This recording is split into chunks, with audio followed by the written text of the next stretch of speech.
बात रामगढ़ में हुए उपचुनाव के बाद होने वाले काउंटिंग की। तो आज की रात कयामत की रात है, इसलिए क्योंकि जब सुबह होगा, यानी कि सुबह के बाद जब घड़ी में आपके 8 बजेंगे तो रामगढ़ में काउंटिंग की शुरुआत हो चुकी रहेगी। जाहिर सी बात है, हो सकता है कि आप सुबह सही तरीके से अभी उठे भी ना हो, तब तक काउंटिंग शुरू हो चुकी रहेगी। लेकिन उससे पहले हम आपको वहां की पूरी जानकारी देने जा रहे हैं। तो इसके लिए आपको एक रिपोर्ट पहले दिखा रहे हैं कि रामगढ़ में जब वोटों की गिनती होगी, सुबह 8 बजे से काउंटिंग शुरू होगी, उसे लेकर तैयारियां पूरी कर ली गई है। रामगढ़ उपचुनाव में कुल 18 प्रत्याशी मैदान में, लेकिन मुख्य मुकाबला आसुर कांग्रेस के बीच ही माना जा रहा। रिपोर्ट देख लीजिए, हमारे सहयोगी महावीर जुड़ेंगे, उनसे हम बाकी जानकारी और जो नए अपडेट्स हैं वो बताएंगे आपको। कौन बनेगा रामगढ़ का राजा? क्या सीट बचा पाएगी कांग्रेस या आजसू को मिलेगा आशीर्वाद? रामगढ़ के रण में कौन मारेगा बाजी? बजरंग महतो के सिर सजेगा ताज या फिर सुनीता चौधरी बनेगी रामगढ़ की महारानी? इन सभी सवालों का जवाब गुरुवार को मिलेगा, जब उपचुनाव में डाले गए वोटों की गिनती होगी और जनता के फैसले से पर्दा उठेगा। रामगढ़ कॉलेज में काउंटिंग की सभी तैयारी पूरी कर ली गई है। वोटों की गिनती के लिए 40 टेबल बनाए गए हैं। 11 राउंड तक वोटों की गिनती होगी। तो हम लोग 3 हॉल में कल मतगणना की प्रक्रिया करी जाएगी, जिसमें हमारी 40 टेबल लगाई गई है। तो लगभग 10 से 11 राउंड में हमारी कल मतगणना करी जाएगी। इसके लिए सुरक्षा की भी पर्याप्त व्यवस्था करी गई है। हम लोगों ने हमारे जो मजिस्ट्रेट हैं, पुलिस पदाधिकारी हैं, उनको ब्रीफिंग कर दिया गया है। लगभग 150 कर्मियों को लगाया गया है मतगणना के कार्य के लिए, और वो कार्य सुचारू रूप से चले, इसके लिए जिला प्रशासन पूरी व्यवस्था कर रहा है। 150 मतदान कर्मी पहले पोस्टल बैलेट की गिनती करेंगे, फिर ईवीएम में डाले गए वोटों की काउंटिंग करेंगे। मतगणना केंद्र पर 3 लेयर सुरक्षा व्यवस्था है। वहीं रामगढ़ कॉलेज परिसर में 200 मीटर के दायरे में धारा 144 लगा दी गई है। 3 लेयर्ड सिक्योरिटी की व्यवस्था की जा रही है, जिसमें इनर लेयर सीआरपीएफ देखेगा, जो मिडिल लेयर है उसको जैप इको की टीम देखेगी, और जो आउटर लेयर है वो जिला की पुलिस देखेगी। जो गेट नंबर 1 है जिला पुलिस जिसको मैन करेगी। काउंटिंग के दिन कैंडिडेट के अलावा और जो पदाधिकारी हैं जो इलेक्शन ड्यूटी में इन्वॉल्व हैं, उनके अलावा किसी की गाड़ी अलाउ नहीं की जाएगी। जो मीडिया की भी गाड़ी रहेंगी वो पीआरडी से ऑथराइजेशन लेने के बाद उनकी ओबी वैन्स को अलाउ किया जाएगा। सुबह 8 बजे से ही वोटों की गिनती शुरू होगी। पोस्टल बैलेट की गिनती के साथ ही रुझान आने शुरू हो जाएंगे। हालांकि उपचुनाव में एनडीए और यूपीए दोनों ही जीत का दावा कर रहा है। जो राज्य की सरकार है, हेमंत जी कांग्रेस जेएमएम की सरकार है, इसकी जन विरोधी नीतियों को नकारने का काम किया, इनके खिलाफ में मतदान देने का काम किया है। एनडीए प्रत्याशी श्रीमती सुनीता चौधरी जी को गांव शहर का एक एक व्यक्ति मत दे करके भारी मतों से जिताने लोग जा रहे हैं। रिजल्ट आएगा, भारी मतों से सुनीता चौधरी जी रामगढ़ विधानसभा से विजयी होंगे। हम जीतने जा रहे हैं, और पिछले बार से बड़े मार्जिन से इस बार महागठबंधन का उम्मीदवार रामगढ़ का चुनाव जीतने जा रहा है। क्योंकि मतदान के दिन जो स्वतःस्फूर्त लोगों में जो उत्साह था, जिस प्रकार से जो साजिश रची गई थी, एक संवेदनशील और जन हितैषी प्रतिनिधि के फंसाने के कारण जो जनता में स्वतःस्फूर्त एक आक्रोश था, वो मतों के रूप में परिवर्तित होगी।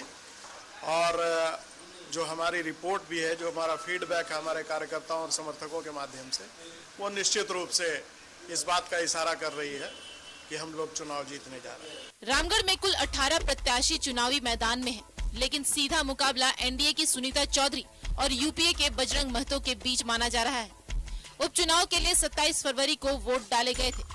करीब 67% मतदाताओं ने अपने मताधिकार का प्रयोग किया था, यानी जनता का फैसला ईवीएम में कैद हो गया है। और अब गुरुवार को ये पता चलेगा कि जनता ने किसे आशीर्वाद दिया है और किसे नकार दिया है। न्यूज़ 11 भारत के लिए रामगढ़ से महावीर के साथ रांची से राजेश कुमार की रिपोर्ट। तो तैयारी पूरी है, सुरक्षा व्यवस्था भी चाक चौबंद है, बस अब इंतजार है कि काउंटिंग शुरू कब होती है। जाहिर सी बात है, गुरुवार के दिन सुबह 8 बजे 39 टेबलों पर काउंटिंग की शुरुआत हो जाएगी, जहां पर मतगणना केंद्र बनाया गया, यानी कि रामगढ़ कॉलेज। तो रामगढ़ कॉलेज में हमारे सहयोगी लगातार नजर बनाए रहेंगे। तो फिलहाल हम महावीर अग्रवाल के पास चलते हैं, वह हमारे साथ सीधा जुड़ रहे हैं। महावीर, देखिए अभी तक अगर हम बात करें बीजेपी या कह ले कि एनडीए या फिर कह ले आजसू या कह ले कि आप जेएमएम या कह ले कांग्रेस, मतलब एनडीए, यूपीए और साथ में झारखंड पार्टी भी दावे खूब हो रहे हैं, लेकिन स्थानीय स्तर पर क्या महसूस कर पा रहे हैं, मतलब कौन क्या दावा कर रहा है अभी तक, क्योंकि बस यही रात है उनके लिए।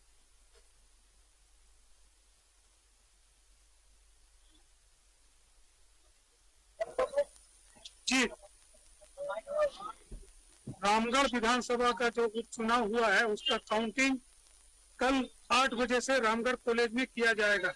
आपको बता दूं कि काउंटिंग के लिए 40 टेबल लगाए गए हैं और 11 राउंड में काउंटिंग पूरी करने की संभावना व्यक्त की गई है। इसके लिए 150 मतकर्मियों को लगाया गया है। आज पूरी तैयारी को लेकर डीसी माधवी मिश्रा और एसपी पीयूष पांडे ने वहां पे निरीक्षण भी किया और जितने भी सुरक्षा पदाधिकारी हैं, पुलिस हैं और जो प्रशासनिक अधिकारी हैं, सबको ब्रीफिंग किया और अच्छी तरह से काउंटिंग हो उसके लिए पूरी व्यवस्था की। सुरक्षा के विषय में कहा जा सकता है कि सुरक्षा का भी पूरा व्यवस्था है। एसपी पीयूष पांडे के अनुसार जो जितनी सुरक्षा व्यवस्था होनी चाहिए उससे ज्यादा यहाँ पे की गई है। और आपको बता दूं कि इस दौरान रामगढ़ कॉलेज के 200 मीटर तक धारा 144 भी लगा दी गई है, जिसके वहाँ पे भीड़ जमा ना हो और जो लोग वहाँ भीड़ जमा करते हैं, बिना मतलब का आना जाना करते हैं, उन सबको रोका जा सके।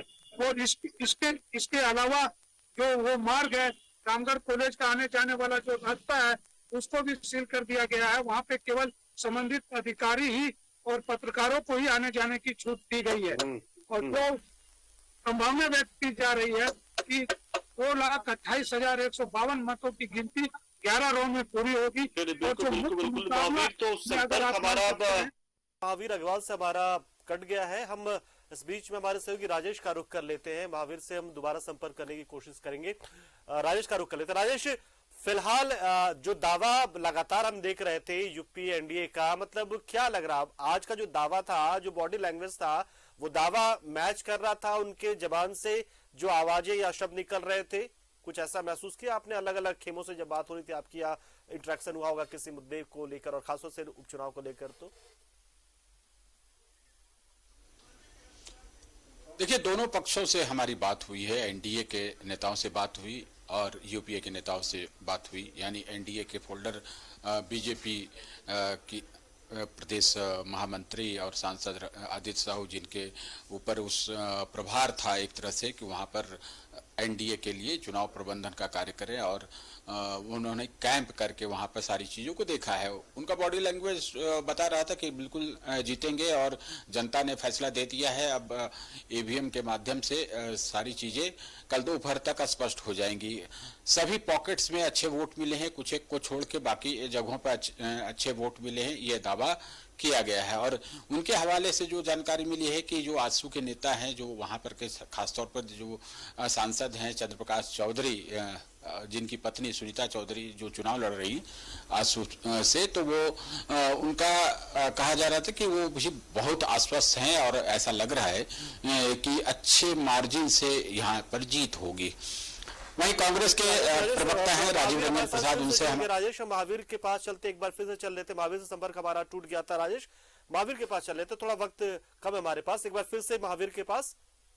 महावीर, आवाज आ रही है? तो हम जानना चाहेंगे कि देखिए वो चीजें तो ठीक है अपनी जगह पर है, लेकिन अलग अलग खेमों की ओर से क्या तैयारियां भी कर ली गई है? जो आमतौर पर हम देखते हैं कि लड्डू बन चुके होते हैं, जो है गुलाल जो है वो खरीद लिए जा चुके होते हैं, पटाखे हो जाते हैं, ऐसे कुछ जानकारी मिल रही है क्या कि किस खेमे में ज्यादा वो खरीदारी की गई है?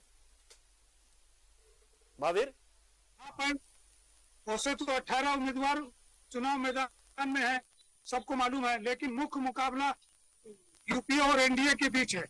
यूपीए के कांग्रेस उम्मीदवार बजरंग महतो और एनडीए की आजसू उम्मीदवार सुनीता चौधरी, और दोनों ही तरफ से देखा जा रहा है कि अपनी अपनी जीत ये लोग पक्की मान रहे हैं। दोनों ही तरफ से तैयार पूरी चल रही है। चलिए, फिर से हमारा संपर्क टूट गया महावीर अग्रवाल से, हमारे साथ जुड़े। चलिए, बहुत बहुत शुक्रिया राजेश आपका भी और महावीर अग्रवाल आपका भी। आप आराम कीजिए, कल का पूरा दिन महावीर अग्रवाल के नाम होगा, लगातार वो वहां पर जमे रहेंगे और पल पल के अपडेट हमें देते रहेंगे। तो शुक्रिया महावीर जी आपका भी, और राजेश जी आपका भी बहुत बहुत शुक्रिया।